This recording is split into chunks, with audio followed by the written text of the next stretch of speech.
Thanks for joining us for another trip to the central coast of California. As you can see, we will have lots of rocks today on a lovely beach located north of Bean Hollow State Park. It's accessible from a small parking space along the highway number 1. It's called Pescadero Point. Let's get down and look for interesting stuff on the shore. A curious thing about beaches is that they are constantly changing. One day, you will see plenty of gravel beds, and next time, just the sand or the shore covered with drying kelp. You never come to the same beach twice.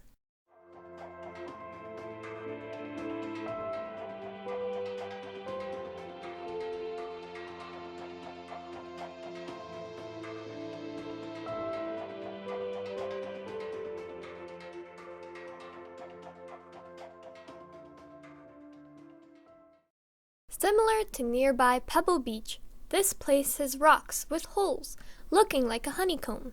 Such rocks are called Tafoni, and they are formed when pebbles previously embedded in the rock were washed out.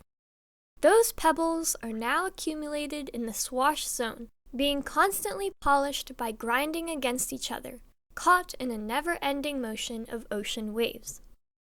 Tar blobs are rather common on beaches of California.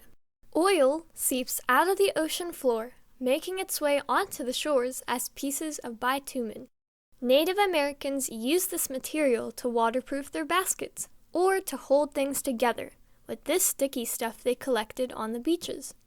Even skirts weaved from grass had little weights made from pieces of tar to keep the threads down. Chewing tar was also common, and widespread use of tar for various purposes, according to a recent hypothesis, may have had a negative impact on the overall state of health of the Chumash people. Nowadays, the potential source of the tar could be oil spills. We walked north using the low tide and saw a bunch of cool stuff.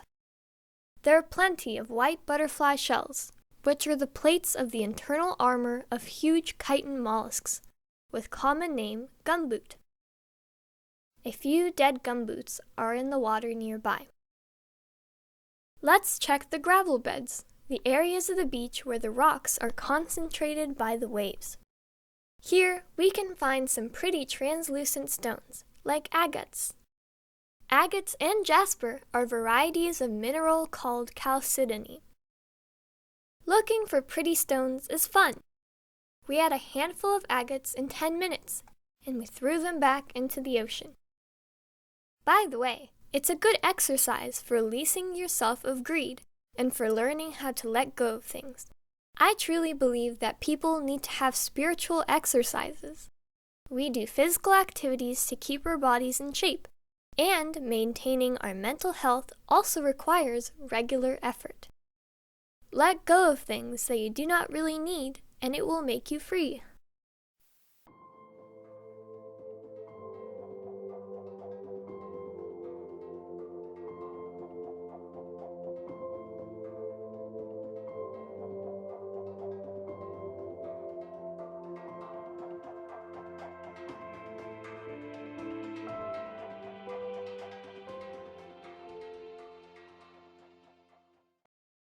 This beach, on that particular day, had interesting pieces of driftwood.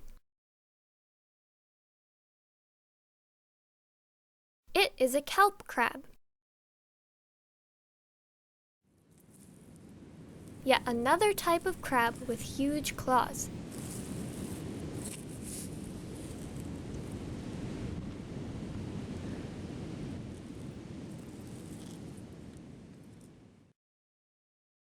A dried by-the-wind sailor. And this is an almost complete purple sea urchin, covered with tiny spines. Right in the middle is the jaw apparatus that the urchin used to munch the kelp algae. It's called Aristotle's lantern. It consists of 5 jaw-like parts, mostly hidden inside of the body. The only thing you see are the spiky ends, resembling teeth. We found a few rocks with fossils as well.